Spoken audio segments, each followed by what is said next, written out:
Dikabarkan dari KPU Kutai Timur, aksi digelar sejak pukul 8 pagi waktu Indonesia Tengah. Hal ini disebabkan adanya dugaan kecurangan dalam pilkada yang digelar.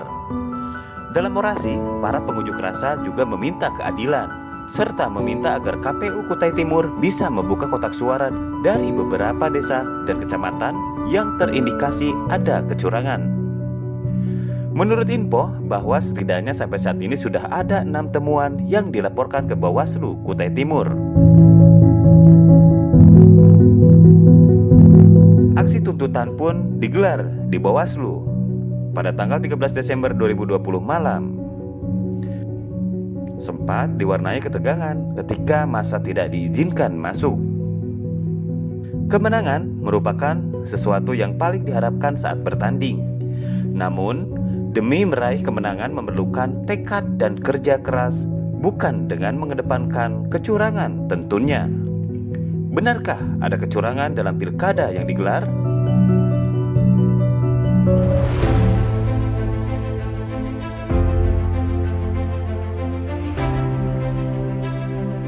Kotak suara di dalam tidak jadi dibongkar, padahal sudah direkomendasikan untuk dibongkar. Apa yang terjadi? Tentunya adalah sebuah kebenaran yang coba ditutupi oleh aparat penyelenggara. Lantas, oleh karena itu apakah kita hanya untuk berdiam diri sini? Tidak. Kita harus kawal, kita harus saksikan, dan kita harus pastikan bahwasanya kebenaran, keadilan terjadi di Kabupaten Kutai Timur yang kita cintai. Secara hierarki, aturan yang berlaku adalah Undang-Undang Dasar 45 dan Pancasila. Itu adalah secara hierarki. Undang-undang yang dibawanya adalah menjadi turunan daripada landasan konstitusional. Sehingga Undang-Undang Dasar 45 dengan Pancasila jelas mengisyaratkan tentang keadilan sosial bagi seluruh rakyat Indonesia. Ibu, maafkan anakmu yang turun ke sini hanya untuk menuntut kebenaran dari tangisan ibu dan bapak kami. Ya, saya Elhan Jakaria berada di sini, kebetulan lewat tadi, namun mobil kita tertahan karena adanya aksi di depan KPU Kutai Timur. Dan tadi saya coba mendekat mencari tahu ada apa sebetulnya yang terjadi di sini. Judulnya, ada indikasi dugaan pemilu curang di Kutai Timur. Saya akan wawancara beberapa narasumber mungkin kalau sempat, dan saya akan liputan. Ya, ini peserta aksi ini terdiri dari aliansi masyarakat. Dan walaupun kita lihat ada yang pakai kostum paslonnya, tapi pada intinya aksi hari ini yang sudah saya dengar dari tadi bahwasanya ini menuntut KPU untuk menegakkan keadilan, tidak boleh diintervensi oleh pihak manapun. Kita akan coba wawancara. Sebetulnya apa yang terjadi hari ini, Pak? Yang terjadi hari ini ada beberapa tuntutan-tuntutan, termasuk ya tuntutan bagaimana membuka kotak suara supaya terang benderang ya TPS mana yang bermasalah, karena dugaan-dugaan banyak ya, terjadi penggandaan KTP, terjadi daftar pemilih tambahan yang sangat banyak, terjadi KTP yang RT 00, dan pengganti yang bikin kaget adalah pergantian Kadis Capil yang menyalahi Undang-Undang Nomor 10 Pasal 71 Ayat 2, ada penyalahgunaan kewenangan. Ya, aturannya di situ jelas bahwa 6 bulan sebelum dan 6 bulan setelah pejabat tidak bisa melakukan rotasi. Yang terjadi di Kabupaten Kutai Timur 25 September. Bentar, mohon izin potong. Tadi saya sempat dengar adanya pembukaan rekaman apa itu? Tolong didengar dulu, ini ada sebuah suara yang paling enak dan merdu. Silakan. Nanti akan ada kandidat yang lain.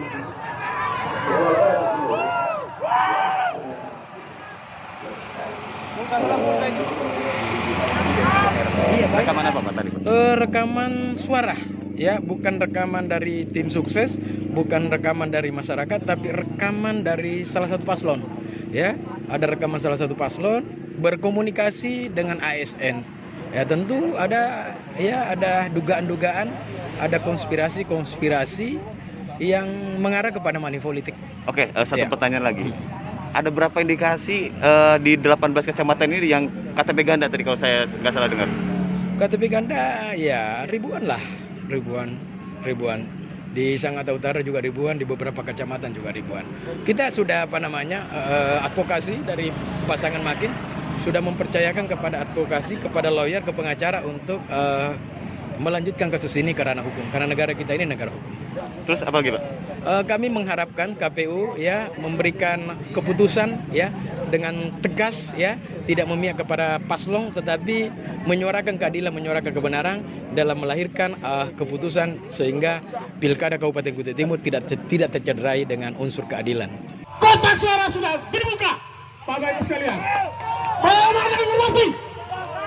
Maka kita ingin sampaikan kepada aparat keamanan, kami ingin memastikan kotak suara seluruh TPS di Kutai Timur dibuka. Maka kita kasih dulu itu waktu. Pasti ini ada baja-baja yang menghalangi kita di belakang kita. Kita tidak bisa masuk. Kita cuma ingin berdialog. Kita ingin menyampaikan aspirasi kita. Daratan kota tercinta, pembunuh akal manusia, etos kerja tinggi jadi semboyannya. Kalimantan akan dicanangkan jadi ibu kota negara yang akan datang. Berdiri sama tinggi, duduk sama rendah. Di mana bumi dipijak, disitulah langit kami jinjing. Budaya orang Kalimantan digodok dalam suatu parlemen, jadilah ia undang-undang. Dari rakyat, oleh rakyat, dan untuk rakyat. Kita semuanya, ini ada kabar baik dari perjuangan kita pada sore hari ini, dari pagi sampai sore hari ini, bahwa saat ini KPU Kutai Timur lagi melakukan rapat internal dan Bawaslu Kutai Timur bersikeras bahwa setiap kotak suara harus dibuka. Ini pertanda baik kawan-kawan semuanya.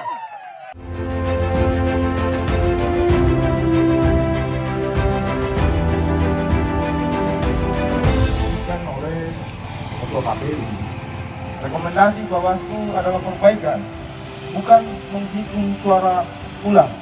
Kita membuka kotak suara untuk memastikan perbaikan. Suara itu sah atau tidak. Tapi mereka menolak dengan alasan argumentasinya tidak ada penghitungan ulang di kabupaten. Tetapi untuk perbaikan itu ada, dan rekomendasi Bawaslu adalah perbaikan. Itu diatur di PKPU nomor 19 pasal 29 ayat 4 dan 5. Berarti KPU, Ketua KPU sekarang kawan-kawan silahkan membuat laporan ke Gakumdu atau ke Bawaslu karena menolak secara jelas. Kawan-kawan sekalian, partai kita diminta jangan duduk diam. Kita diminta berdiri. Kita diminta berdiri. Kawan-kawan.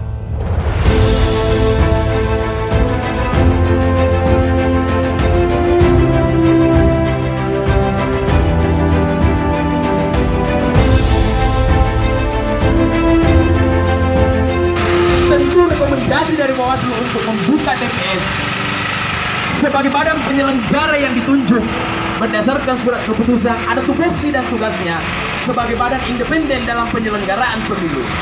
Ada dianggap cacat, ada dianggap salah, dan ada dianggap pelanggaran. Bawaslu berkewajiban untuk menerbitkan dan mengeluarkan rekomendasi untuk membuka kotak suara. Sore hari ini kami meminta kepada pihak yang mewakili Kapolres sebagai decision maker untuk mengambil keputusan bijak bahwa animo masyarakat sampai sore hari ini tidak akan surut untuk menuntut keadilan, tidak akan surut semangatnya, dan tidak akan tinggalkan tempat ini untuk menyuarakan kebenaran. Keadilan kebenaran itu dilindungi dalam pasal 28 tentang hak berserikat dan berkumpul untuk menyuarakan suara kebenaran, suara keadilan.